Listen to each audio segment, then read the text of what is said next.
N'oubliez pas de vous abonner, d'activer la cloche et de liker pour ne rater aucune des prochaines vidéos de l'ambassade de la Grâce internationale.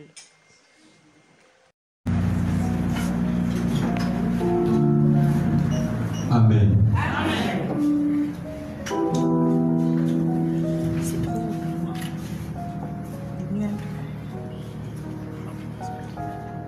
Père, nous te bénissons au nom de ton Fils, Jésus. Reçois ce matin le fruit de l'œuvre qui professe ton nom. Notre louange, notre adoration. Nous te louons pour ce que tu es, nous t'adorons pour ce que tu fais dans nos vies. Sois exalté, sois magnifié, sois renommé. Au nom de Jésus, nous avons adoré. Amen.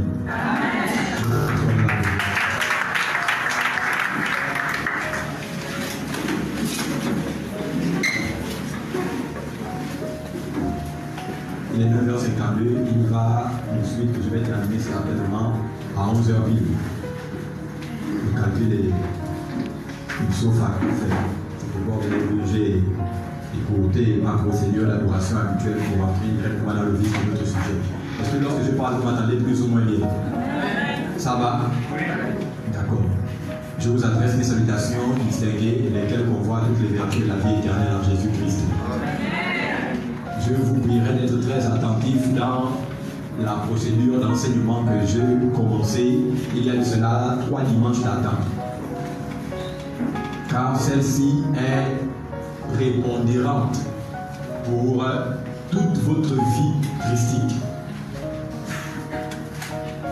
Amen. Une maison sans sous-bâtiment est vouée à l'effondrement.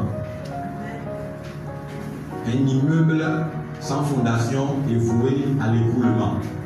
De la même façon qu'un chrétien sans maîtrise de la justice de Dieu est voué à l'échec dans sa vie.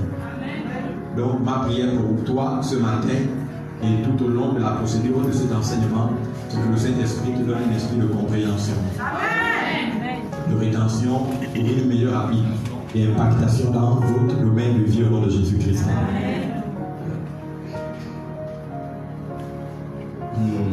Vous allez constater que tous ces temps-ci, je suis peu enclin, bien que conduit par l'Esprit, à tenir des cultes à caractère chaud. Pourquoi? Parce que je veux m'inscrire dans la compréhension. La chaleur génère l'émotion, mais la compréhension génère le témoignage et la résolution de ton problème. Et je crois que tu es dans ce sens ce matin, parce que tu expectes le Seigneur par rapport à quelque chose dans ta vie, vrai ou faux. Donc, je mise sur la compréhension. Car la Bible dit, vous connaîtrez la vérité et la vérité vous a. Donc, je vais rapidement revenir sur les lettres motrices qui ont guidé les premières phases de mon enseignement pour remettre tout un chacun dans l'aubaine. J'ai parlé primo des effets de la justice. Deuxième, j'ai parlé de la compréhension de la justice, clé de la maturité chrétienne. Terceau, j'ai parlé de le don de la justice qui est le don de la vie éternelle.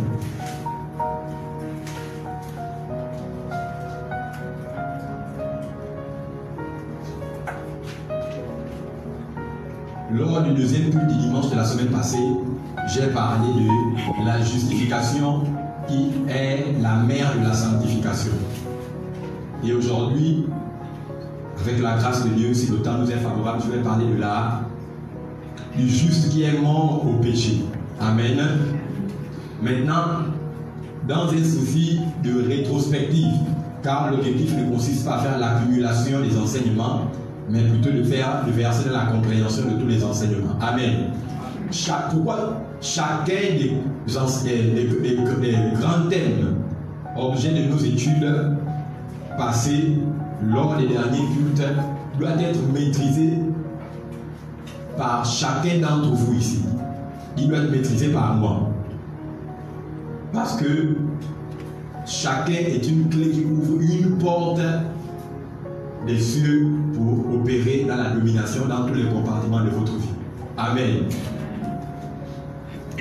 Donc, je vais reprendre en quelques peu de bouts chacun des thèmes que je viens de traiter tout à l'heure, que je viens d'énumérer tout à l'heure. J'ai dit, je ne vais pas revenir sur les effets de la justice parce que c'est trop long. Amen. J'avais déjà mis dans les effets de la justice que vos fautes, vos erreurs, vos ratés, vos péchés n'altèrent pas sa nature de justice en vous. Nous parlons naturellement de la justice de Dieu. Amen.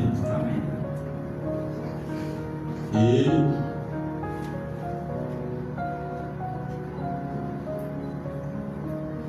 ensuite, j'avais défini le péché comme étant une nature qui engendre des actions. Et j'avais défini le péché comme étant amasia ou amartana, qui veut dire rater son but, manquer le pas ou rater l'objectif pour lequel Dieu nous a créés ou pour lequel nous avons été créés.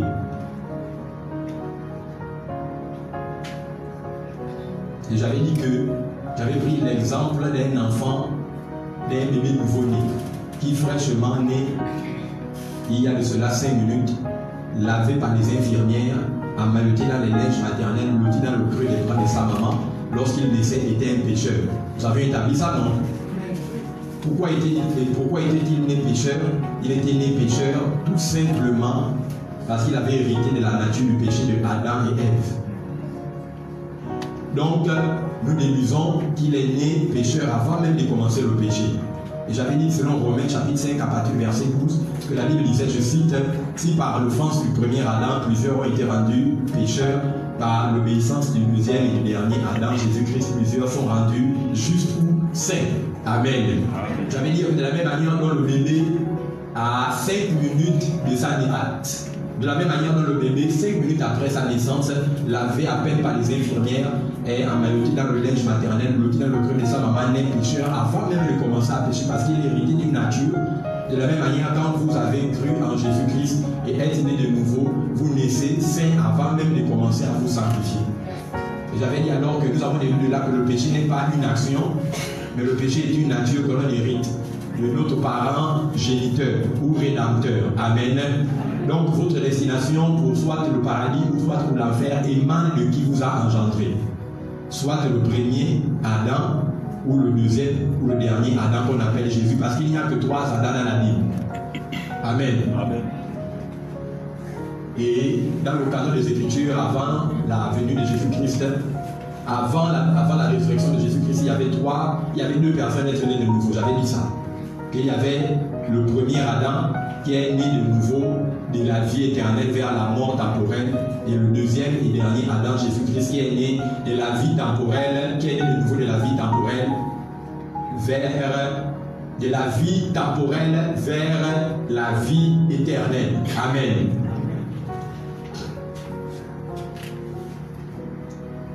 Donc, si vous êtes né du deuxième et du dernier Adam, vous avez automatiquement la vie éternelle. Si vous êtes né du premier Adam, vous avez une vie temporelle. Amen. Écoutez bien ce que je vais dire.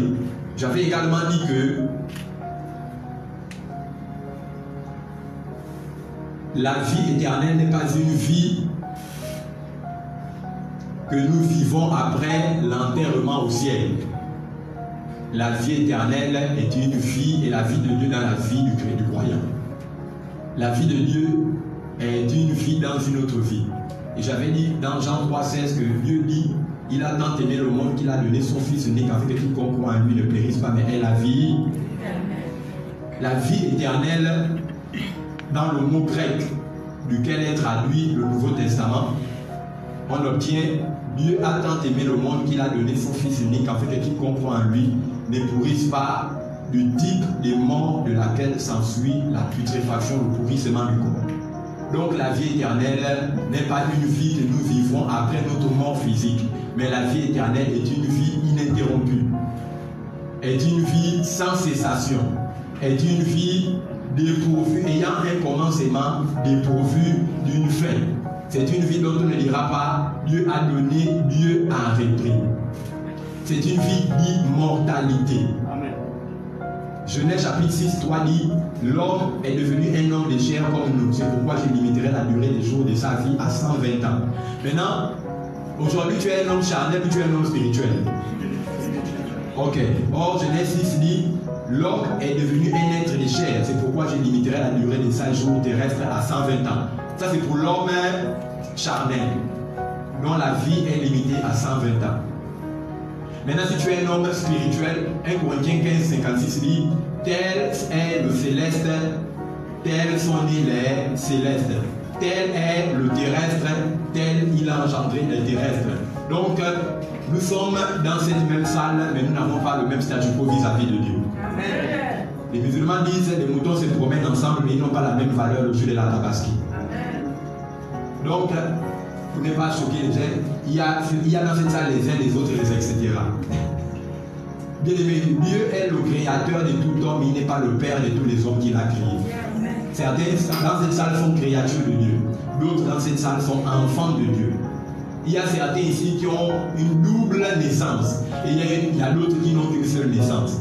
Ceux qui bénéficient d'une seule naissance sont les hommes terrestres nés d'un homme Adam, le premier terrestre. Ceux qui ont une double date de naissance, ce sont des hommes célestes nés de Jésus-Christ qui a eu une naissance terrestre, mais qui également lui a eu une naissance céleste.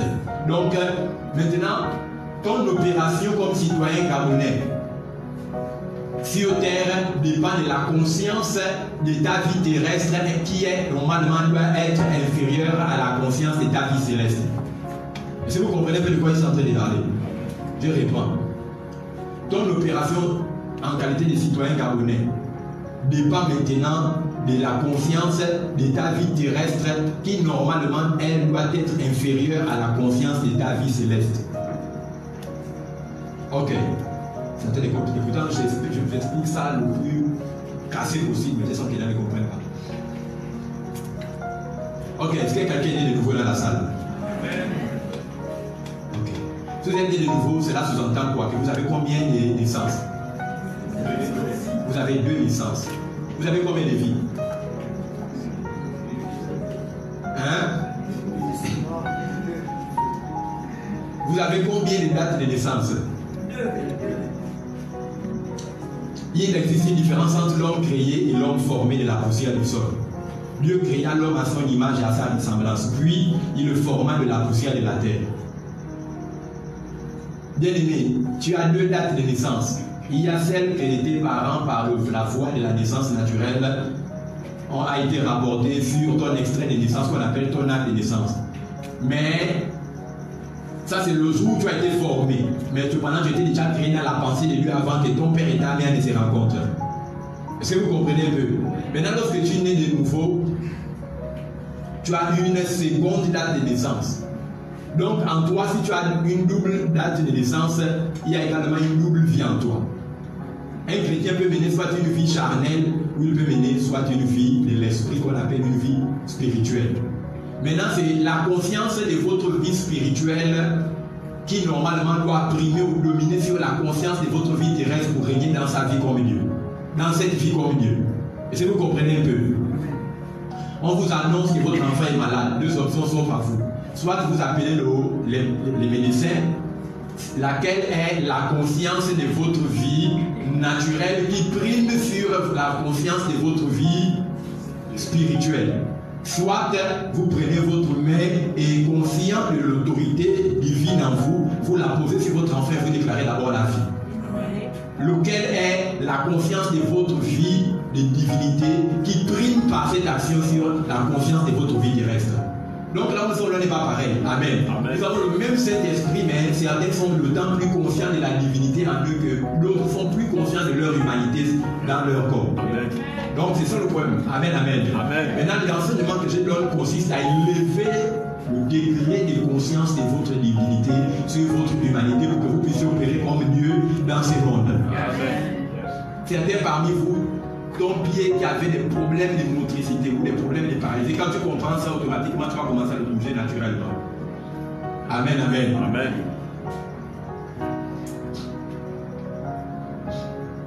Ok.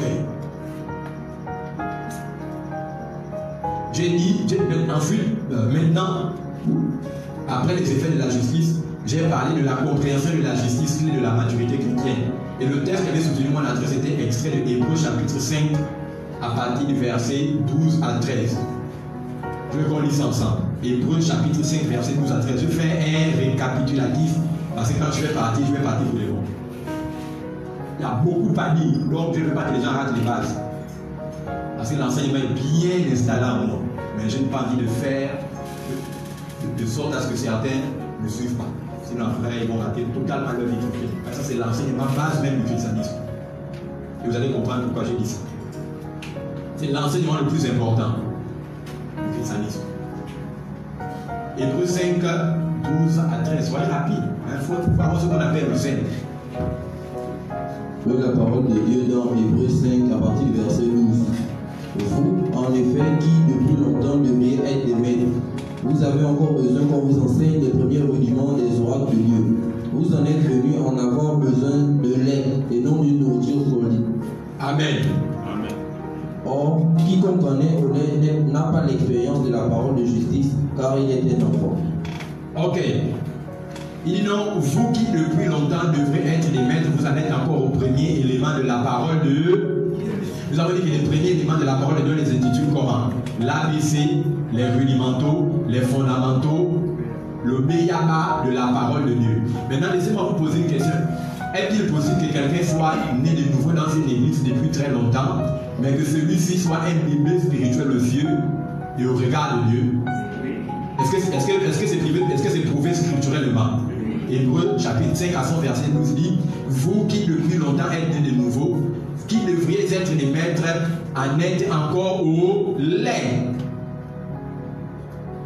Or, quiconque est au lait n'a pas l'expérience de la doctrine de justice, est un enfant. Amen. Est-ce qu'il y a des personnes qui sont ici pour la première fois? Levez votre main.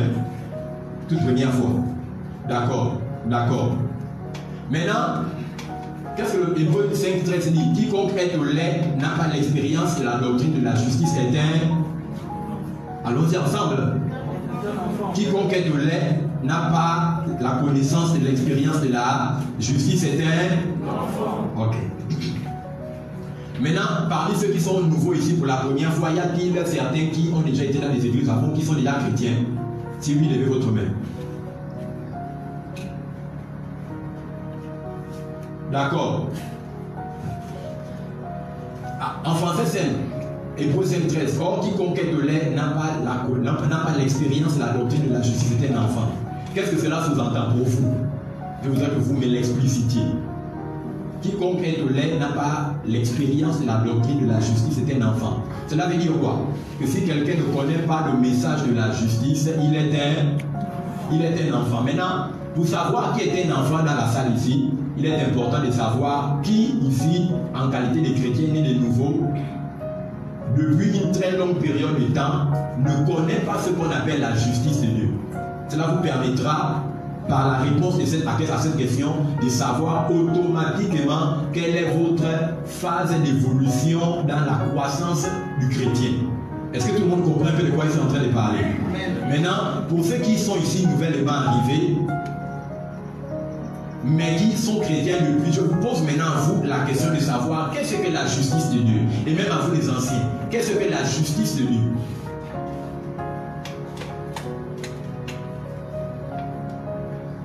Ceux qui sont chrétiens avant là, vous savez là, c'est un enseignement, hein, ça veut dire que vous êtes mes interlocuteurs, on interéchange. C'est quoi la justice de Dieu? Ok. La justice de Dieu, c'est l'action que mène Dieu à l'endroit de nos adversaires et nos ennemis. C'est son jugement, c'est son châtiment, c'est sa vengeance à l'endroit de nos persécuteurs. Sinon, c'est le cas qu'il a été enseigné partout. Dans cette église à laquelle tu priais, tu me lèves ta main. Si c'est ce qu'on t'a défini. Justice de Dieu égale vengeance de Dieu, châtiment de Dieu, courroux de Dieu, le bâton de Dieu. Si c'est le cas, vous avez déjà entendu ça, vous levez votre main. Si ce n'est pas le cas, vous me donnez quelle est la définition de ce que vous entendez par justice de Dieu. On est là pour parler, s'il vous plaît. C'est quoi la justice? Maman, c'est quoi la justice de Dieu? selon les enseignements, votre compréhension en tant que chrétienne, avant d'être ici à l'ambassade de la grâce, parce que ça n'a pas été défini devant vous, et votre compréhension. Hein? Vous ne savez pas. Amen. Ce n'est pas déjà bon. Hein?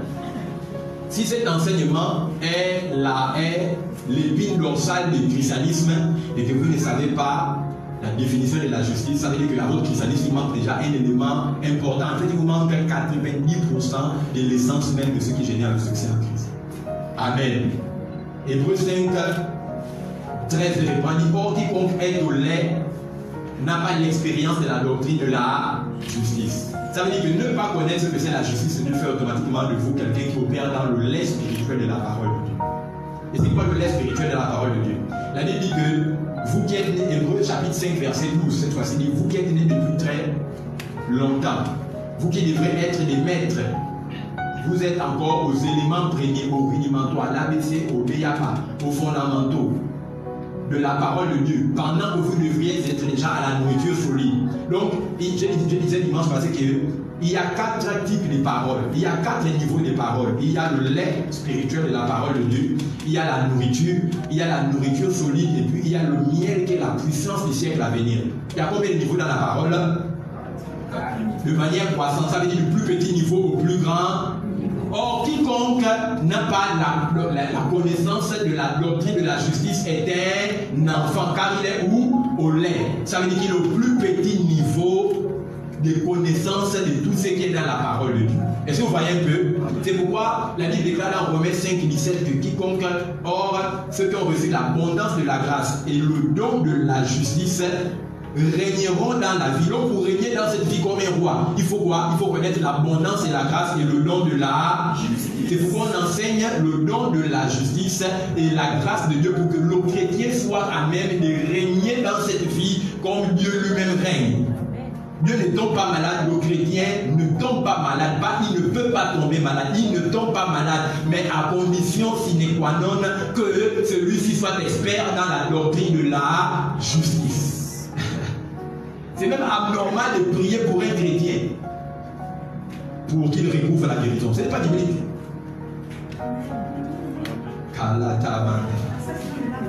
Vous voyez maintenant que ça vous choque. Pourquoi? Parce que la plupart d'entre vous, c'est pas que je juge, mais c'est la vérité. 99% d'habitants des églises là où le pasteur ne connaît même pas ce qu'on appelle la justice. Donc, la plus belle femme du monde ne peut donner que ce qu'elle a. Ce qu'il n'a pas, il ne peut pas vous le donner. Et c'est pourquoi vous voyez. J'ai entendu quand il était en bas, il y a un frère qui a témoigné au nom de Cacharès. C'est ça, non? Voilà. Lors du super dimanche, j'avais dit ici, j'avais localisé prophétiquement. J'avais dit, viens voir un frère ici, à cause de ta situation sanitaire, ta vie, tu es sur le point d'être débauché de ton emploi. Mais si je suis un homme de Dieu par compréhension de qui je suis en Christ, tu retrouves le travail. J'ai entendu ton témoignage en bas. Tu as dit qu'apparemment, la même société t'a réembauché et t'a envoyé à la LOP. Amen, amen. Est-ce que pour ça, il a fallu que Dieu me montre quelque chose en vision? Oui, certes. Mais j'ai parlé sur la base de la compréhension que je suis Dieu. Amen, amen. Amen. Tu es Dieu. Donne-moi un amen, Dieu, au nom de Jésus. Il y a certains qui ne croient pas en ça. Là où moi, vous me voyez là, je suis Dieu. Là où tu es là, tu es Dieu. Amen. Tu es Dieu en représentation. Ou tu es Dieu représenté, mais Jésus-Christ est Dieu en adoration ou Dieu adoré. Amen. Ça veut dire que là où tu es là, tu es la représentation de Dieu sur la terre. Amen. Mais tu ne peux pas être Dieu en adoration. Est-ce que vous comprenez bien? Somme 82, fils dit, n'ai-je pas dit, toi qui me regardes là, toi qui as la maladie dans le corps, toi qui as les yeux, les lunettes optiques, toi qui es paralysé peut-être, toi qui as la stérilité primaire secondaire, toi qui as un organe endommagé, toi qui dois passer par césarienne, Dieu dit, Somme 82, fils, n'ai-je pas dit que tu es Dieu? Amen. Est-ce que tu comprends ça? Mais cependant, tu mourras comme un homme ordinaire à cause de l'ignorance. Ça veut dire que donc Dieu en représentation peut mourir faute de connaissance ou par ignorance. Or, le Dieu en adoration ne meurt pas parce qu'il sait tout, il est omniscient. Donc aussi le Dieu représenté peut être introduit dans la dimension du Dieu adoré par la compréhension et par la connaissance. Celui-ci peut vivre hors des morts temporelles sans jamais mourir. Amen. Colossiens 3 à 4 dit nous recevons la parole par laquelle nous sommes régénérés dans notre homme intérieur chaque jour. Romains 8 aussi dit si le Saint-Esprit qui a ressuscité Christ d'entre les morts habite en toi, il régénérera ou il rendra jeune toutes les parties de votre corps qui sont en train de mourir. Amen. Non, tu n'as pas compris. La Bible dit non, Christ viendra prendre une église sans tache, ni ride, ni rien de semblable. Christ viendra à la fin. Nous sommes dans le début des temps et nous sommes dans la fin des temps. Aujourd'hui, c'est le dimanche, le 40e. 26. Dimanche, le 26 septembre 2021. Nous sommes à la fin des. Or, la Bible dit dans cette fin des temps, Christ viendra chercher une église sans tache, ni ride, ni rien de semblable. Maintenant, c'est que l'église, ce n'est pas le bâtiment, vrai ou faux? Mais que l'église, c'est une personne. Pierre dit, n'ai-je pas dit que ton corps, sœur, ton corps, maman, ton corps, monsieur, ton corps, jeune frère, n'est-il pas le temple du Saint? Donc là où tu es là, tu es l'église de Christ. Il viendra chercher une église dont le corps ne connaîtra pas ni les tâches, ni les rides physiques, ni rien de semblable. Il y a un degré, bien aimé, quand le message de la justice empêche les rides de se développer dans ton corps. Cela neutralise la procédure de vieillissement et des rangs.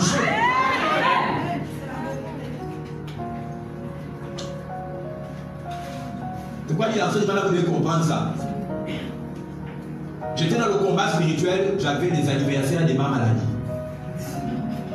Les frères devaient se masser à mon chevet avec les oranges, les pommes, le lait caillé, chaque fin du mois, parce qu'à partir du 25, j'étais toujours malade.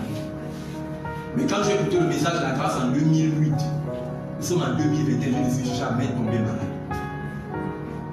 Bien aimé, le combat spirituel est inférieur à la compréhension de votre identité en Christ. Amen. Je parle de ce que j'ai vu, je parle de ce que j'ai vu. Je vois les hommes de Dieu se faire aller ici dans nos quartiers, ici, pour ouvrir les yeux pour prophétiser. Malheur et malédiction. Mais moi, avec la foi et la compréhension que du fait que Dieu vient en moi, j'arrive à prophétiser. Amen, amen. Je peux donner des noms des gens, et quand je ne suis dans aucune autre, je montre aux gens même comment pratiquer ça. C'est pourquoi je vous enseigne ça, parce que vous devez comprendre comment ça se passe à la lumière des Écritures sans faire un pacte avec le diable. Amen. Donc ces messages comprennent la clé, la source même de votre essor, de votre avènement, de votre manifestation en tant que fils de Dieu. La nature attend avec un ardent désir la manifestation des fils de Dieu. Amen. Amen. Donc c'est établi. Quiconque est au lait, quiconque ne connaît pas le message de la justice est au lait. Il est considéré par Dieu comme encore étant un enfant. Ça veut dire que si vous ne connaissez pas ces messages, vous êtes un enfant devant lui. Bien qu'étant né de nouveau depuis une très longue période de temps, que vous soyez le pape, que vous soyez cardinal, archevêque, évêque, prêtre ou abbé, la Bible dit que, étant né de nouveau depuis une très longue période de temps, vous qui devez être des maîtres, vous allez être encore au bruit du manteau de la parole.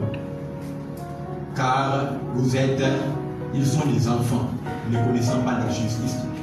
Donc que quelqu'un soit archibishop, évêque, prophète des nations, apôtre, pasteur, évangéliste, qu'il détienne une église de 10 000 membres, s'il n'a pas compréhension du message de la justification, la Bible dit que c'était un enfant. Amen. Vous devez bien comprendre ça, que la taille d'une église ne définit pas la maturité de quelqu'un sur le plan spirituel. Amen, amen. Amen. Sur ce chapitre-là. Donc c'est établi. La compréhension de la justice est la clé de la maturité chrétienne. Est-ce que tout le monde comprend ça ce matin? Amen. Je suis dans le récapitulatif, je ne suis pas encore rentré dans mon message parce que je veux que les gens comprennent ça. Et quand je parle, je sens maintenant que là, la compréhension rentre. 2. J'ai dit que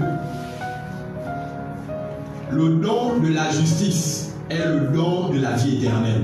Je vais prendre le texte biblique. Le lecteur, vous pouvez lire ça simultanément. Romains 6, 23 et Romains 5 et 17. Romains 6, 23, Romains 5 et 17. Pour ceux qui étaient au premier culte de la dimanche passé, là maintenant, votre enseignement commence. Parce qu'avec vous, je n'ai pas touché ça.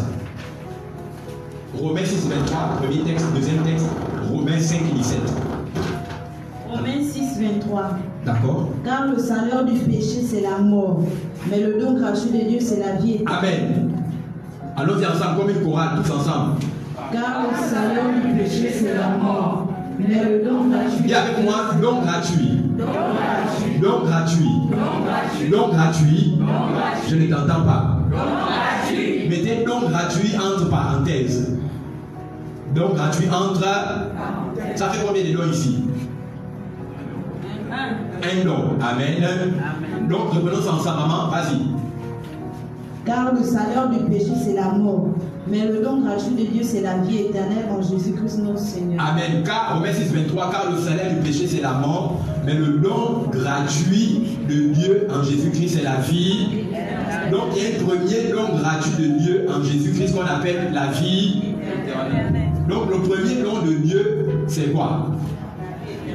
Dites ça bien fort. Le premier don gratuit de Dieu, c'est la vie éternelle. D'accord. Maintenant, Romains 5, 12. Romains 5, 17, autant pour moi. Romains 5, 17.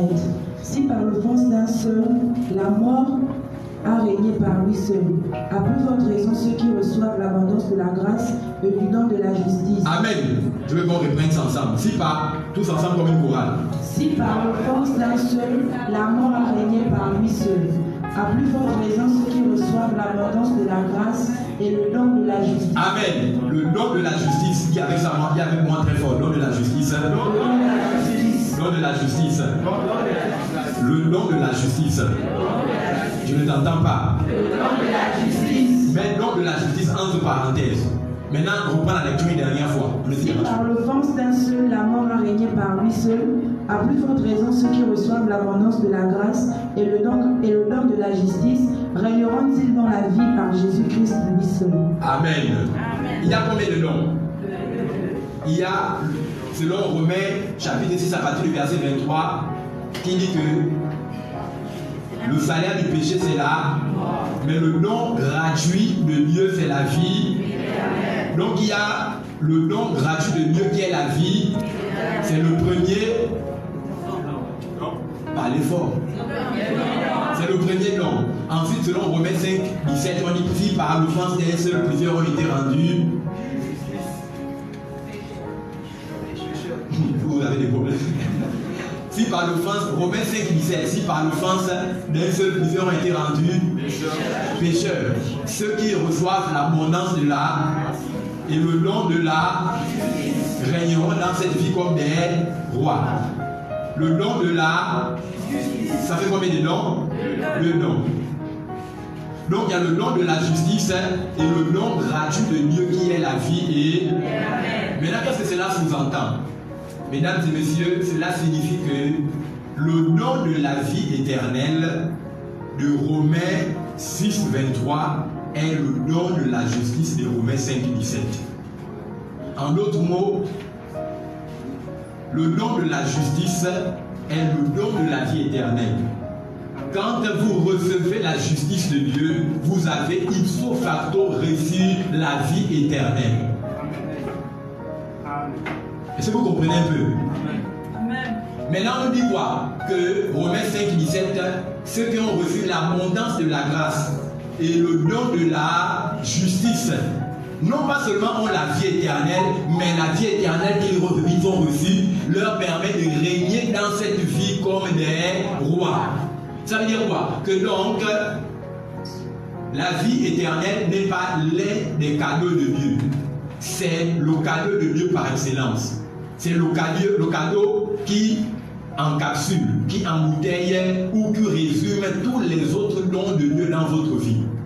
En d'autres mots, quand vous avez reçu la justice de Dieu, qui est la vie éternelle, vous avez reçu tout de Dieu, puisque celui-ci résume tous les dons de Dieu. Donc la justice de Dieu est un don. Amen. Or, l'autre mot pour appeler un don veut dire cadeau. Or, le don gratuit c'est la vie et... Donc, la vie éternelle est un don gratuit de... Non, dis ça bien, mon frère. La vie éternelle est un don gratuit de... Si c'est gratuit, si c'est l'ongori. Là, vous comprenez maintenant, non? Si la vie éternelle est un don, est-ce que alors, ce qui est gratuit, on peut payer pour l'avoir? Non. Or, il y a des églises qui font payer des gens pour le salut. L'Église catholique romaine, je m'en fous, hein, je dis ce qui est la vérité.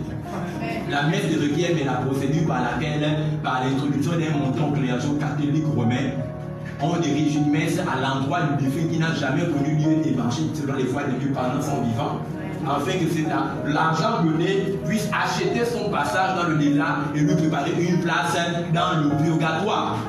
Un endroit climatisé en enfer qui lui assure déjà un pied dans le paradis de Dieu. Ça, c'est des bêtises. Et il y a des gens qui sont intellectuellement assis, qui vont dans des endroits comme ça. Il y avait moi, je refuse. Non, bien les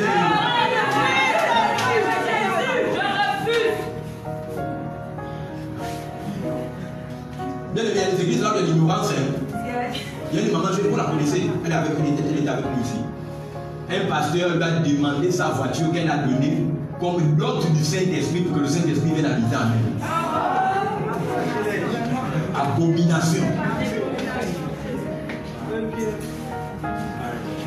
Le Saint-Esprit vient habiter en toi, tu dois le bloquer avec ta voiture. Il y avait moi, je vais. Oh Seigneur Dieu. Ces pays-là ne va pas bien. Dans le monde spirituel, le parlement, le sort. Et si vous voyez un peu ce que les gens vivent dans les assemblées, c'est pourquoi il faut enseigner. Mais si tout le monde comprend maintenant le bien fondé de la justice de dans lui. Ça, la justice de Dieu, le nom de la justice de Dieu est le don de la vie éternelle. Et la Bible dit dans Romains 6:23 que c'était un don gratuit. Amen. J'ai dit la dernière fois que si Madame la première dame, Sylvia Bongo-Ndiba, fait un don, or l'équivalent de don c'est quoi? Cadeau. Fait un cadeau aux orphelins d'Ambonché. Si les orphelins se comportent mal, est-ce qu'elle peut reprendre ces cadeaux? Pourquoi? Parce que c'est un cadeau. Quand on dit cadeau, ça veut dire que c'est un don gratuit. Et si c'est un don gratuit, ça veut dire que c'est cadeau. Cadeau veut dire c'est gratuit. Or, la vie éternelle était cadeau. Or, le cadeau veut dire est un don gratuit. Ça veut dire que si tu te comportes mal, comme les enfants dans le monde, est-ce que Dieu peut te les reprendre? Est-ce que Dieu peut te reprendre la vie éternelle? Alors, est-ce qu'un chrétien peut perdre son salut? Est-ce qu'on enseigne dans les églises que avec un raté, une erreur, une faute que tu commets, tu peux perdre le salut? Si. Maintenant, ceux qui enseignent ça, est-ce qu'ils lisent la parole chez eux? Non, mais répondez-moi. Puisque ce n'est pas écrit. Aux Écatistes, mon peuple périt. Deux, c'est que, bien aimé, un homme qui peut perdre la vie éternelle. Oh Seigneur. Ah, mais j'ai pitié de certains, quoi. J'ai pitié de certains hommes de Dieu. J'ai pitié. Il y a d'autres, quand j'écoute la prédication, les larmes sortent. Ils pensent que je suis touché parce que le message est bon. Je vais te faire la destination finale, quoi. Oh Seigneur, l'ignorance. J'ai mal quand il fait la télévision. La radio, je n'écoute même pas. Parce que les choses que vous voyez quelqu'un faire. Tu as 3 enfants là. Le gars dit non, pas parce que je n'ai pas encore enfant. Il dit je te vois dans l'oreille de la fille, tu as 3 enfants. Menteur et voleur. À chercher le travail. Oh Seigneur, dit la femme. Bien aimé, c'est vous-même, hein, c'est vous-même qui donnez du gagnant à ces personnes. C'est vous-même. C'est vous-même. C'est vous-même. Je connais une sœur ici, je vais pas cacher café parce qu'elle avait plus à l'église, qui m'a révélé le nom d'un prophète de la place que vous connaissez vous tous, qui fait injecter du microcome dans l'œuf et il met ça dans les soutiens des femmes. Et quand il dit, je vois une femme ici, tu as un cancer au niveau de ton sein gauche. Pendant que je parle, le cancer va exploser et le pieu avec le sang va sortir. La femme commence à manifester. Alors que c'est pour la matrice. C'est quelqu'un qui l'a pris dehors, qui l'a mené dans l'église, où il a donné 50 000 francs. Donc quand la femme se manifeste en même temps, elle tape les seins et l'œuf explose et le pieu, le jaune d'œuf avec le microcome sort. Et on monte ça et vous voyez. Et puis on ignore et tout, c'est la différence entre les séparés. C'est les hommes de Dieu que vous suivez à la radio. Je peux donner leur nom tout de suite. Vous allez chez eux tous les jours. Ils ne sont pas loin, c'est le 5e arrondissement. Bien aimé, on ne peut pas être stupide à ce point en ces temps-ci. C'est les églises de vous. Bien aimé, je donne le prénom, vous donnez vous-même le nom. Vous les connaissez.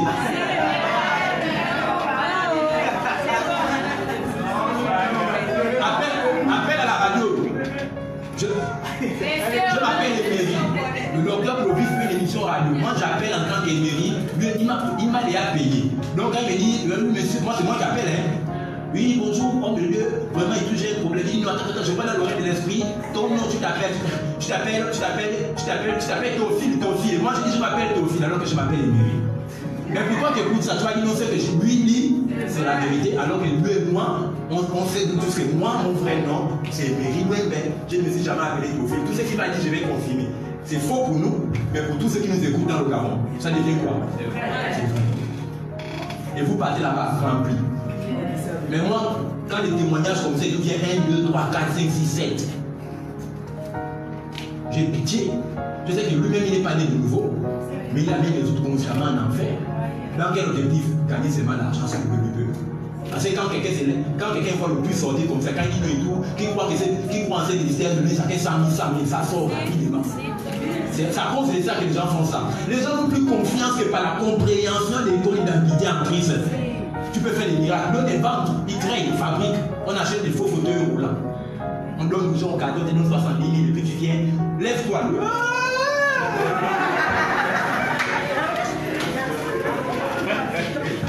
Le malheureux. Tout ça à cause de la faim. La faim. Je suis désolé. De toute façon, je n'ai pas besoin d'avoir le crédit au jugement de quelqu'un. Je ne dépends pas de quelqu'un. On a l'église. C'est-à-dire que je ne vais pas librement. C'est ce qui se passe à libreville. Si vous voulez, enlevez-moi de libreville, mais ça se passe toujours. Et le monde bien informé ce qu'il me fait. Donc, ce n'est pas mon problème. Et là, je ne parle même pas de ceux qui travaillent avec les sirènes. Parce qu'ils sont, ceux-là, c'est la marmaille. Ils sont comme ça, remplis. Je vais vous donner les chaînes d'État. Les chaînes de radio, ils passent. Je vais vous donner les endroits là où ils se trouvent. Là où ils racontent les gens. C'est pas la peine. Et avec moi, j'ai grandi en Christ au nom de Jésus. Ok. La vie. Maintenant, si on vous a enseigné que la vie éternelle est quelque chose que vous pouvez perdre en fonction d'une erreur, un raté, une faute que vous avez commis, c'est un mensonge. Amen. Certains le font dans l'intention de créer la peur en vous, la psychose. Là, l'intention certainement de vous maintenir, non pas comme des enfants de Dieu qui connaissent leur Père, mais plutôt comme des églises qui restent dans une église. Est-ce que vous voyez un peu? Il y a des hommes de Dieu qui disent par exemple que si tu quittes cette église, tu vas mourir. Amen. Donnez-moi le passage de là où c'est écrit. Hein? Tu escroques, tu voles les gens, tu fais des faux miracles. Quelqu'un a découvert la vérité, il sort de ton assemblée, tu dis tout le monde, les gens qui sortent de cette assemblée, ils meurent toujours. Le problème c'est qu'il y a certains qui meurent. C'est pas faux. Parce que ça dépend de celui sur quoi l'homme de Dieu s'appuie pour faire son ministère. Moi je connais une église là où toute la première promotion, la première cuvée des baptêmes, tous sont morts. Ça se trouve là, à Ovendo. Hein? Ils sont tous morts, près des 100 et quelques. Mais lui, il est avec la femme des autres. Si vous voyez un peu, quand il impose les mains, le logo de l'église rentre tout à terre. Tous ceux qui meurent en même temps avant de mourir voient la même chose. Tous enchaînés, on les fait rentrer dans l'eau, il y a des femmes blanches. Et il y a le logo qui est sur la pancarte de l'église, qui est sur leur front. Et une avant de mourir, a dit qu'elle voit la secrétaire de l'homme de Dieu. La secrétaire de l'homme de Dieu, elle a rendu là, même pas 2 semaines après, la secrétaire de l'homme de Dieu est morte sans matin. Elle avait vu tous ceux qui étaient baptisés avec elle la première, on pouvait tous, ils étaient déjà éventrés. Et tous étaient déjà morts physiquement. Donc, ça c'est des églises qui ont des peuples. C'est pourquoi, vous voyez, vous ne voulez pas mettre l'accent sur les dons, mais vous voulez mettre l'accent sur la parole de Dieu. Je ne vous montre pas comment dépendre de moi, je vous montre comment dépendre de Jésus-Christ. Et Christ vit en toi. Donc, c'est de le connaître tout simplement dans ce qu'il fait en toi pour que tu puisses opérer comme lui l'opérait sur terre. Si tu es d'accord, donne-moi un amen de l'ange. Ok. Maintenant, il y a quelque chose que je vais vous éclaircir rapidement. Je disais que certains vous enseignent qu'un raté, une faute, une erreur, un péché que vous commettez peut vous faire rater le salut. C'est faux, nous l'avons déjà vu scripturellement. La Bible dit dans Hébreux chapitre 5, nous avons reçu un salut éternel. Maintenant, qu'est-ce qui se passe quand un chrétien pêche? Amen. Qu'est-ce qui se passe quand un chrétien, enfin, il commet une erreur, une faute, un délit? ou commet le péché, qu'est-ce qui se passe avec nous concrètement? La Bible dit que deux choses peuvent arriver selon le degré de maturité de ces chrétiens. Soit le Saint-Esprit s'attriste en lui. On peut voir ça dans Éphésiens chapitre 4 à partir du verset 30. La Bible dit: n'attristez pas le Saint-Esprit, par lequel vous avez été scellés pour le jour de la rédemption. Donc, ensuite, après avoir attristé le Saint-Esprit, la deuxième et la dernière étape est celle que l'on peut retrouver dans 1 Thessaloniciens chapitre 5 à partir du verset 19 qui dit: n'éteignez pas le Saint-Esprit. 1 Thessaloniciens 5, 19. Ça veut dire que quand un chrétien commet le péché, il y a une différence entre tomber dans le péché et vivre dans le péché. Lorsque vous tombez dans le péché, la Bible dit dans le livre de Jean chapitre 28 verset 20. Bien aimé, il y a des choses dans les églises qui sont un pur produit de mensonges. Comment un pasteur peut dire ceci? Que lorsque vous commettez un péché, le Saint-Esprit vous quitte votre corps. Vous avez déjà entendu ça, non? Or, non, on va lire ça ensemble pour que vous voyez que non, ce n'est pas bon. Prenons Jean 28, 20. On va lire ça ensemble. Jean 28, verset 20. Est-ce que j'ai dit que le péché est une bonne chose? Est-ce que j'ai dit que le péché est une bonne chose? Non. Non. Mais il faut te faire comprendre que Jean 19 dit: Dieu n'exauce pas les pécheurs. Or, si tu es né de nouveau, nous avons déjà établi la semaine passée qu'un chrétien ne peut être pécheur et saint à la fois. Amen. Amen. Il ne peut être pécheur et saint à la fois. Soit il est pécheur, soit une personne qui n'est pas née de nouveau est un pécheur. Une personne qui est née de nouveau est saint. Amen. Amen. Maintenant, voyons ensemble. Jean 28, verset 20. Jean 28, c'est ça, hein? Combien? Jean 28. C'est ce qui est ici chez moi, toutes ces versets tombés. Il y a combien chez vous là-bas? Voyez un peu ça, qu'est-ce que ça dit? 20. C'est de se tromper.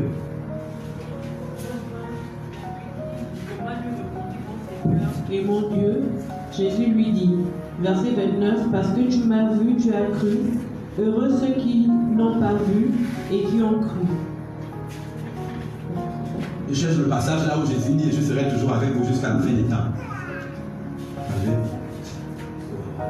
Allons-y. Je me suis trompé des passages parce que les gens effectivement n'ont pas compris. C'est-à-dire que j'ai mal écrit ça.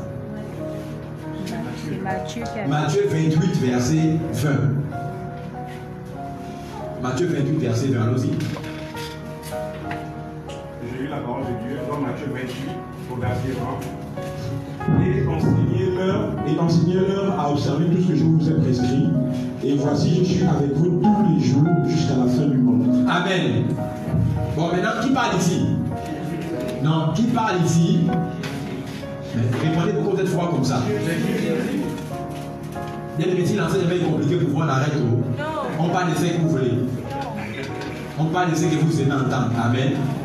Je ne suis pas venu pour prêcher, ça vous m'avez venu pour enseigner. Qui parle? En théologie, il faut restituer le texte dans son contexte pour avoir le texte du texte. En se posant 4 questions. Qui parle? À qui il parle? À ses disciples, donc à nous. Amen. Dans quel contexte il parle? Lors de son ascension vers le ciel. Amen. Dans quelle époque il parle? C'est après, c'est l'an, c'est 50, c'est après sa résurrection d'entre les morts. Amen. C'est 50 jours avant la Pentecôte. Nous sommes d'accord, non? Donc qui parle? Répondons ensemble. Jésus. D'accord. Et Jésus dit quoi? Qu'il sera toujours avec nous jusqu'à la fin des... Jusqu'à la fin des jours ou jusqu'à la fin des... Maintenant, ok, dites-moi, est-ce que les temps sont déjà finis au moment où je suis en train de parler? Bon, maintenant, si un chrétien commet une erreur, un raté, il manque le but pour lequel Dieu l'a créé, ou il commet le péché, présentement, Jésus, le Saint-Esprit qu'on appelle Allos Parakletos en grec, qui veut dire un consolateur du même type que Jésus, mais dépourvu ou dénué d'un corps physique. Amen. Ça veut dire que le Saint-Esprit c'est Jésus, mais dépourvu d'un corps physique. Il a dit, il vous est avantageux que j'ai maintenant, ici, car si je ne m'en vais pas, le Saint-Esprit, le consolateur, ne viendra pas en vous. Donc, le Saint-Esprit, nous sommes d'accord que c'est Jésus dépourvu d'un corps. Est-ce que tout le monde comprend ça d'abord? Si tu comprends, je veux que tu me dises un amen bien. Le Saint-Esprit, c'est Jésus dénué d'un corps, ou c'est Jésus sans un corps physique. Est-ce que tout le monde comprend ça? Maintenant, Jésus dit, je serai avec vous jusqu'à la fin des temps. Maintenant, quand toi tu pêches, est-ce que le Saint-Esprit sort de ton corps ou bien il est avec toi jusqu'à la fin des temps? Maintenant, pourquoi les autres lieux enseignent que quand le chrétien commet une erreur, le Saint-Esprit l'abandonne? Alors que ce n'est pas... Il n'y a aucun endroit dans la Bible où on dit ça. On dit qu'il sera avec nous jusqu'à la fin des temps quand tu commets une erreur. Maintenant, ça c'est quand tu tombes dans le péché. Maintenant, quand tu vis, ou quand tu vis dans le péché, ou quand tu demeures dans le péché, la Bible dit qu'ensuite, selon Éphésiens 4:30, le Saint-Esprit peut s'attrister.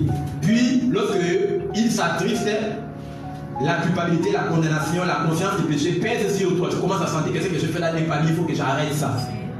Quelque chose te dit, il faut que tu jeûnes pour réduire l'intensité, l'opération de la chair sur ton esprit. Mais quand tu continues toujours, à un moment donné, il dit que le Saint-Esprit s'éteint. Pourquoi il s'éteint? Parce qu'il est un feu dévorant. Un feu peut grandir en intensité, comme il peut réduire en intensité ou être éteint. Mais même éteint, il est toujours là sous la forme des brasiers ou des cendres. Mais il est toujours là. Est-ce que le Saint-Esprit, au la lumière de ces 3 versets bibliques, peut alors abandonner un chrétien quand il commet une erreur? Non.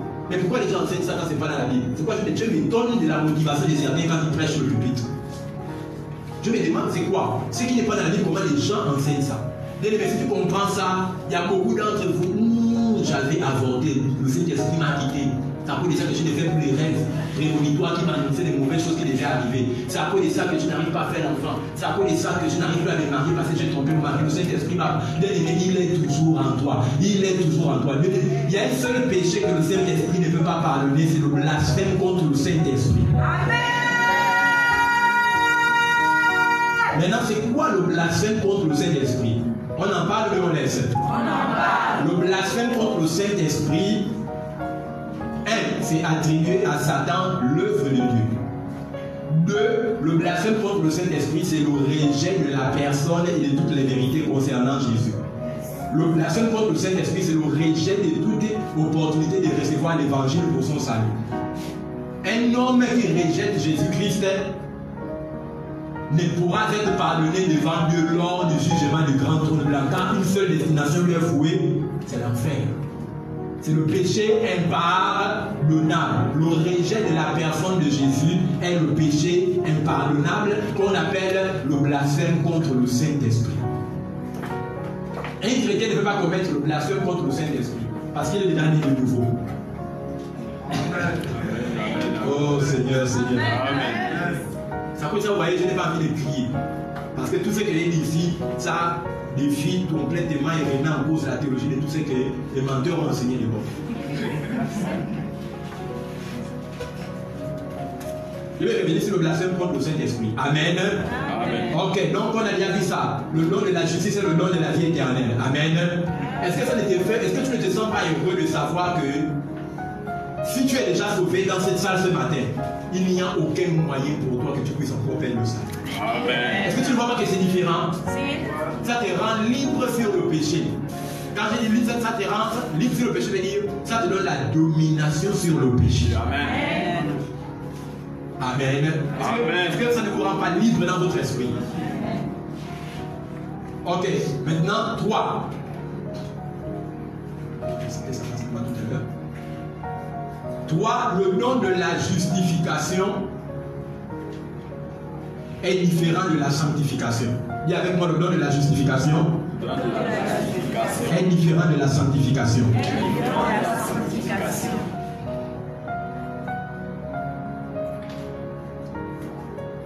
On peut voir ce que c'est le don de la justification dans 1 Corinthiens 5, 21. Lisons ça ensemble. Et on peut voir ce que c'est le don de la... On peut voir ce que c'est la sanctification dans 1 Corinthiens chapitre 9 à partir du verset 23. Lisez, je peux donner ça en tête, mais en peu de vous, j'attends. Je veux que vous sachiez que c'est écrit dans ma Bible. ou dans votre vie. C'est lent. C'est lent. Sinon, je donne sa tête. On peut voir le nom de la justification dans Romains 5, 21.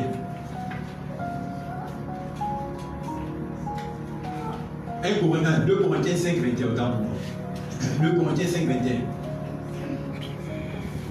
Je lis la parole de Dieu dans 2 Corinthiens 5, 21. Celui qui n'a point connu le péché, il l'a fait devenir péché pour nous, afin que nous devenions en lui justice de Dieu. Amen. Reprenons ensemble comme une chorale. 1, 2 et 3. Celui qui n'a point connu le péché, il l'a fait devenir péché pour nous, afin que nous devenions en lui justice de Dieu. Une dernière fois, maintenant, allons-y. Celui qui n'a point connu le péché, il l'a fait devenir péché pour nous. Amen. Celui qui n'a point connu le péché, il l'a fait devenir péché pour qui? Pour nous. Pour qui? Pour nous. Non, on n'est pas nous, on n'est pas là ensemble. Celui qui n'a pas connu le péché, il a fait devenir péché pour moi. Pour moi. Donc Jésus, qui n'a point connu le péché, Dieu l'a fait devenir péché pour moi. Pour moi. Donc lui qui n'a pas connu le péché, Dieu l'a fait devenir péché pour moi. Afin que en lui, toi tu deviennes la justice de Dieu. Ok. Ça veut dire que qui est pécheur en ces temps-ci? Jésus. Non, disons ce qu'il a la Bible. Qui est pécheur actuellement? Jésus. Et qui est la justice de Dieu actuellement? Moi. Oh Seigneur. Maintenant, c'est quoi la justice de Dieu? C'est la perfection personnalisée. C'est le standard par lequel Dieu se proclame 3 fois saint. Étant la justice de Dieu, Dieu n'est pas plus saint que vous. Amen. Donne-moi un amen. Amen. Dieu ne sera jamais plus grand en sainteté par rapport à toi. Amen. On est d'accord avec ça? Amen. Ceux qui ont raté les premiers enseignements, ça devient bizarre pour eux. Alors que ça, c'est des choses qu'on a déjà vues. Même si Dieu jeûnait 40 jours, renouvelait l'effort en dédication, en consécration, en discipline, Dieu ne pourrait se rendre plus saint que toi qui es dans la salle. Amen. Pourquoi? Parce que tu as sa justice. Tu as ça 3 fois. Bon, maintenant, nous posons une question. Entre Dieu et toi, qui est plus saint que l'autre? C'est moi. C'est moi. C'est moi. Là, vous n'êtes pas les bons élèves. Je vous ai eu. Si vous avez sa justice, ça veut dire que vous êtes égal en sainteté vis-à-vis de Dieu. Mais vous ne pouvez pas être supérieur à lui.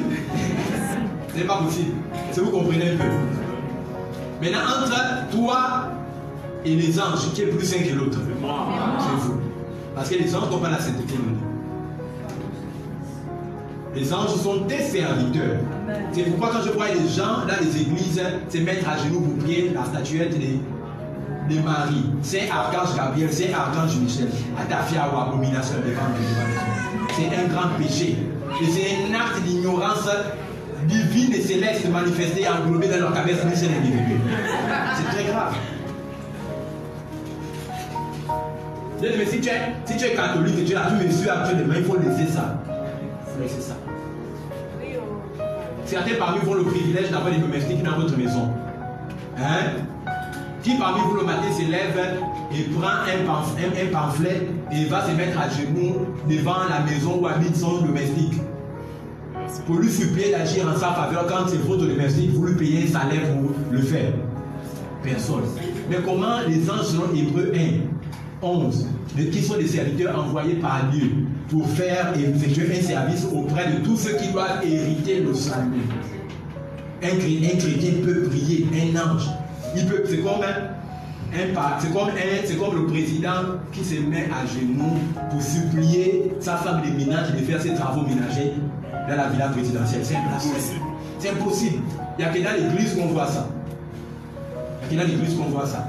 Il n'y a que dans l'église qu'on voit les chrétiens être dépendants des seaux, des feux, des huiles pour avoir la guérison. Comment la création peut procurer au créateur la guérison? Bien aimé, tu as vu Dieu prendre des médicaments pour être en bonne santé. Et on va quand tu grandis dans la compréhension de qui tu es en Christ, c'est des choses que tu ne tolères. Moi, je ne tolère pas ça dans ma vie, ça marche. Amen, amen. Ce n'est pas normal qu'un chrétien porte des verres optiques. C'est pas un moment, ce n'est plus normal.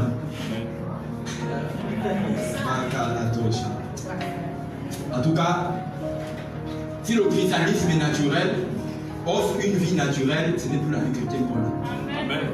Si le miracle devient explicatif, ce n'est plus la loi biblique. Oui. Amen. Ok.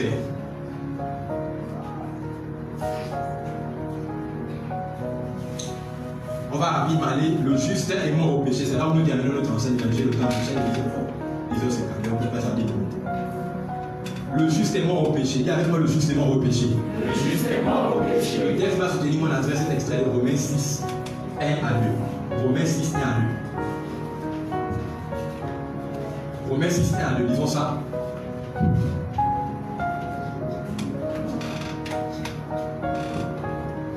Romains chapitre 6 à son verset 1er nous dit ce qui suit. Que dirons-nous donc? Demeurerions-nous dans le péché afin que la grâce abonde? Loin de là. Nous qui sommes morts au péché, comment dirions-nous encore dans le péché? Amen. Demeurerions-nous dans le péché afin que la grâce abonde? Loin de là, car nous qui sommes morts au péché, comment demeurerions-nous encore dans le péché? Romains 6, 1 à 2. Frères et sœurs en Christ, après que vous soyez nés de nouveau, le croyant ou le chrétien n'a plus un problème avec le péché. Amen. Donne-moi un amen. Amen. Je dis quoi? Le chrétien, après sa nouvelle naissance, n'a plus de problème avec le péché. Pourquoi? Parce que la nature du péché a été substituée à la nature de justice dans son esprit. Je vais reformuler. Après que vous soyez nés de nouveau, le chrétien né de nouveau n'a plus un problème avec le péché. Pourquoi? Parce que l'ancienne nature du péché dans son esprit a été substituée par la nouvelle nature de justice. Amen. Amen.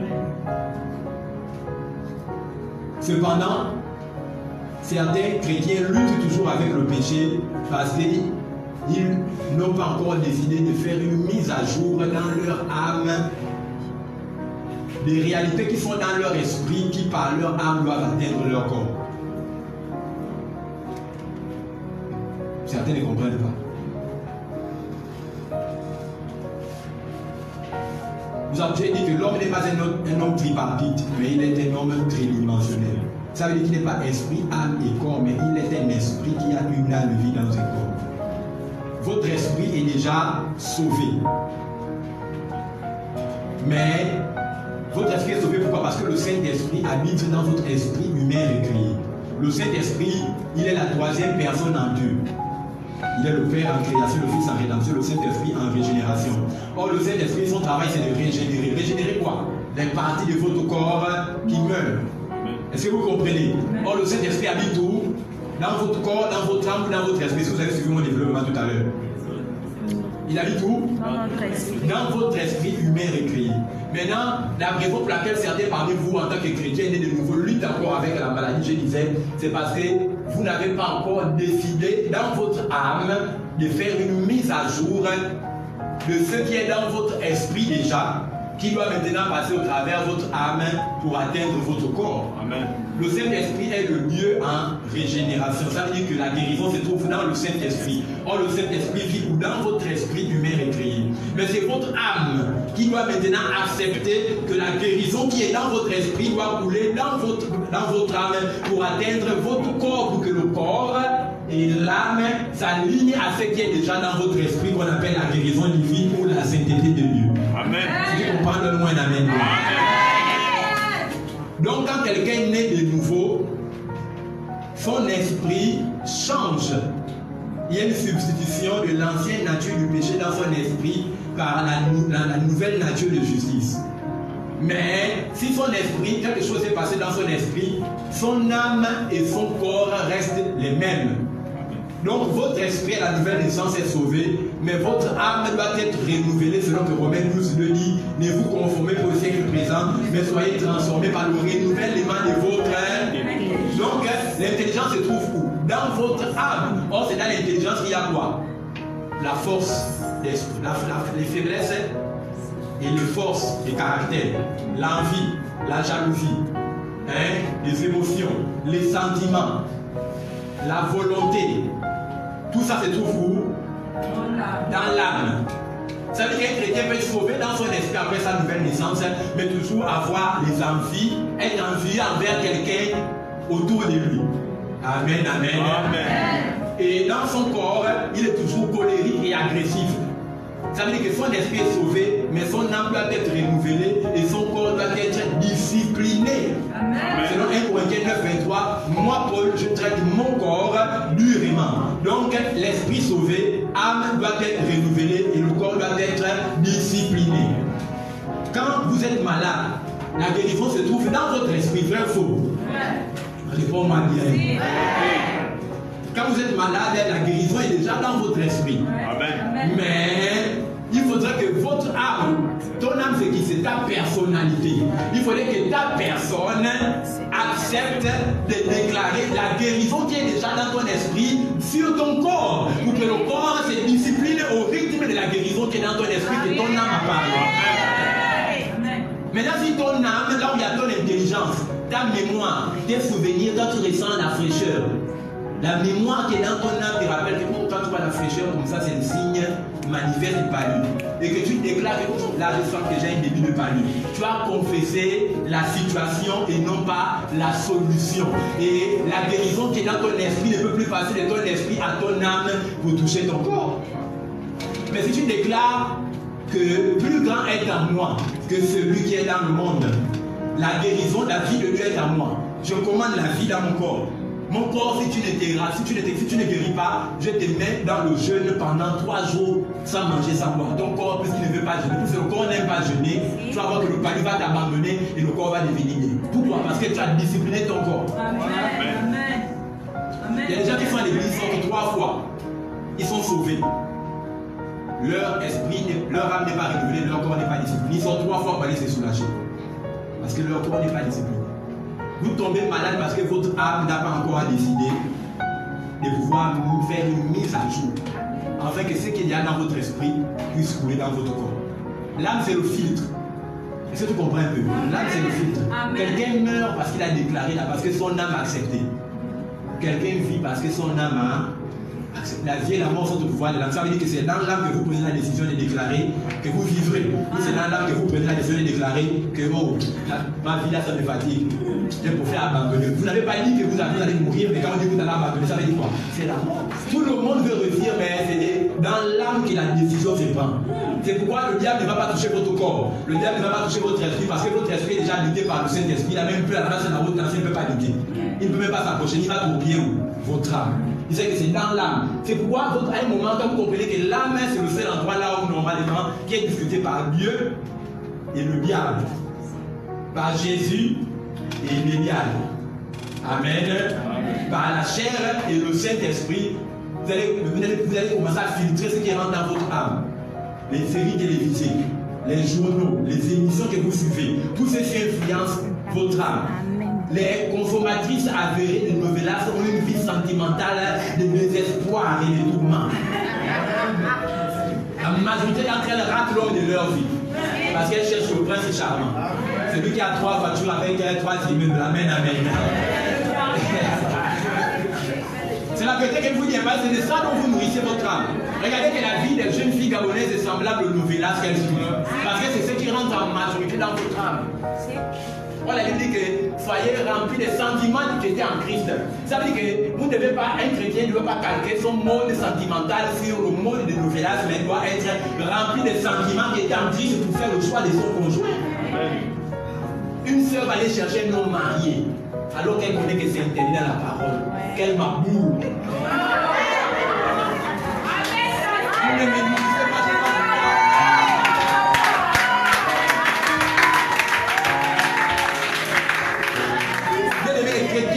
Sans ambition, aucun avenir, aucun respect pour leur personne. Je suis désolé. Le problème avec moi, c'est que vous ne me nourrissez pas. L'église ferme, je fais mes dons, tu gagnes des millions. Vous êtes là, vous n'êtes pas là, vous n'avez pas le temps. Donc je n'ai pas le droit parce que quelqu'un ne me nourrit pas. Et si ceux qui ont l'argent savent que ils doivent faire très attention parce que c'est plus violent avec eux que même les autres. Ceux-là, c'est bon, je te chasse rapidement. Ok? Bien aimé, j'ai été des phases de cette personne, on va dire, on te donne 5 millions, tu chasses les gens de l'église parce que nous on veut commander. J'ai dit, mais toi et ton argent, allez vous faire partout. J'ai fait ça au moins 3 ou 4 fois ici. Je peux citer les noms. Maman François, je suis allé avec une ancienne qui habitait avec nous, 22 avec 5 millions. J'ai dit, je ne chasserai pas. Les frères sont ici avec moi à l'église. Je lui ai dit, maman, dégage de cette assemblée. Elle a dégagé. C'est-à-dire que personne ne peut me commander à Côte. Est-ce que vous comprenez très bien? C'est moi qui prêche la parole. Je ne suis pas un pasteur pour vous. Amen. Voilà. Si on donne, c'est parce qu'on a. C'est ça, non? Donc je ne vais pas libre. Moi, ça va attendez. Il y a un séminaire qu'on va faire dans, ici au 15-14. Vous allez l'entendre vous-même. Il faut vous respecter. Il faut vous respecter. Ce qui m'étonne dans cette église, c'est que je vais parler à plusieurs personnes. Mais ils ne veulent pas comprendre. Hein? Le succès, le 31 décembre 2021, n'est que la somme des succès liés aux décisions que vous avez prises du 1er janvier au 30 décembre. C'est ce qui nous permet d'écrire bonne année. Moi, je n'ai pas encore terminé l'année, mais cette année, j'ai déjà réussi. Ça veut dire que même si je ferme, je croise les pieds, je croise les mains, je ne fais plus rien. L'année là est pointée pour moi. Pointée avec lui au-delà de la moyenne. Au-delà. Pourquoi? Parce que, bien aimé, le diable n'a pas de facteur dans la vie des chrétiens. Le diable, c'est les décisions que vous prenez vous-même. Amen. Le diable, c'est vos décisions. Tout le monde veut réussir, mais plusieurs ne veulent pas se donner les moyens d'atteindre le succès. Mais tout le monde prie pour la réussite. Les responsabilités que les pasteurs ont créées dans les églises, c'est de faire comprendre aux gens, aux églisiens, aux chrétiens, que ton problème c'est les sorciers, c'est le diable, c'est mamie Ouattaki qui te bloque. C'est faux. C'est faux.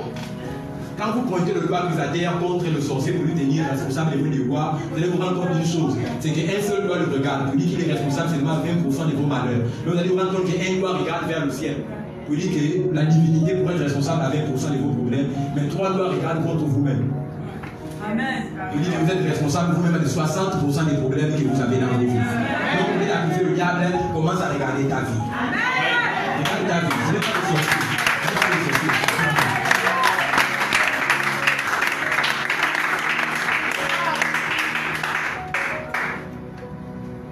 On t'appelle pour faire la formation pour entrer dans un cours AB, c'est là où toi et toi, faute de sanctification, tu pars ramasser quand même les triplés. C'est Dieu, hein, qui est le responsable. C'est le diable, c'est ta chair qui n'a pas été maîtrisée. C'est ta chair. Quand tu vas au travail, tu vas dire que non, il faut que non, il faut quelqu'un d'aspect ma vie. Celui qui te fait croire 100 ans qu'un homme de Dieu veut manger sur toi aussi. C'est la vérité. C'est toi le responsable de ton problème. Si tu es d'accord avec ça, donne-moi un amen.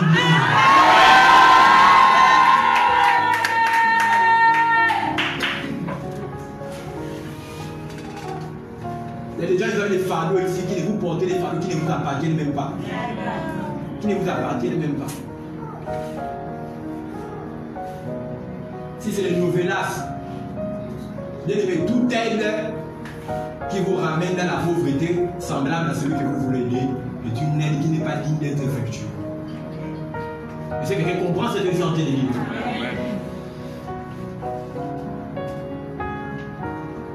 Toute aide menant à l'endroit de quelqu'un qui fait que, après avoir aidé, vous deveniez vous-même pauvre, n'est pas une aide qui vient de Dieu. C'est du souvent, ça veut dire vous montrer. Nous avons un séminaire tout sur le mariage et puis les pré-fiançailles. Les fiançailles, la vie maritale, dans les détails, point par point. Ça va saigner. Ça va saigner. Parce que c'est pas moi qui vais enseigner, c'est moi. Je vais enseigner, nous allons enseigner. Et la vérité va sortir par rapport à la lumière des évangiles. C'est parce que vous suivez les films que certaines sœurs ici se voient irresponsables maintenant de certains frères. Au lieu que c'est l'homme qui soit impliqué financièrement dans les fiançailles vis-à-vis de la sœur, c'est les sœurs maintenant qui sont gigolotées par les hommes. Qui ne travaillent pas, mais la marmaille et tout le monde chez toi. C'est toi qui entretiens le bol. Et le salopard ne travaille pas. Il est des hommes de ça. On est bête si ça s'est trouvé dans l'église. Que tu n'es pas belle, avec le forme que tu as. Les hommes ne te traitent pas de hommes, mais dans l'église, que c'est toi maintenant qui va maintenant aller te vendre pour mourir un jeu rigolo. que... Oh non. Porté dans mon esprit. Moi, regardez, hein, on est ici pour se dire des vérités. Si le pasteur dit quelque chose qui n'est pas dans la Bible, ça veut dire qu'il parle selon la chair. Mais si cette chose dit n'est pas acceptable et prouvé bibliquement, vous ne pouvez pas accepter ça en tant que faux. Quel parent qui m'a monté un enfant pour lui voir échouer? Ma pensée n'est pas de parler pour frustrer les gens. Je parle parce que je veux que les gens se développent. Amen. Si on parle du mariage, c'est pour que celui qui était dans le concubinage dit moi je vais me faire les fiançailles, je vais faire les présentations, le coco, et puis après la coutume, et puis je vais marier. C'est pour ça qu'on parle. On ne parle pas pour que quelqu'un se frustre, bien pour montrer qu'il y a une lignée des gens. Amen, amen. Et il y a des choses, par rapport à ce qu'il dit, il y a des points exceptionnels. Ça dit qu'il y a certaines vérités qu'il faut prendre en fonction du contexte. Tout le monde comprend un peu. Voilà. Comme quand je parle de une soeur qui se met avec un homme marié. Si c'est un homme marié divorcé, c'est pas mon problème. Est-ce que vous comprenez? Il est divorcé, il est divorcé. Est-ce que vous comprenez bien? Ça, c'est pas un problème. C'est dans sa procédure de divorce, il peut aborder qui il veut. C'est pas notre problème. Est-ce qu'on se comprend très bien? Mais que toi, tu connais et que lui, il a sa femme à la maison. Il a le cerceau doré à la main. Toi, tu viens dire, je vais rentrer là by fire, by force. On va t'utiliser comme une humain, et on te jette, et personne ne sera responsable de ça. Est-ce que tu comprends bien? Donc, on va prendre ça en gros. Il y a fait quoi je sépare bien parce que. Est-ce que vous comprenez bien? Acclame le Seigneur Jésus, laisse-moi.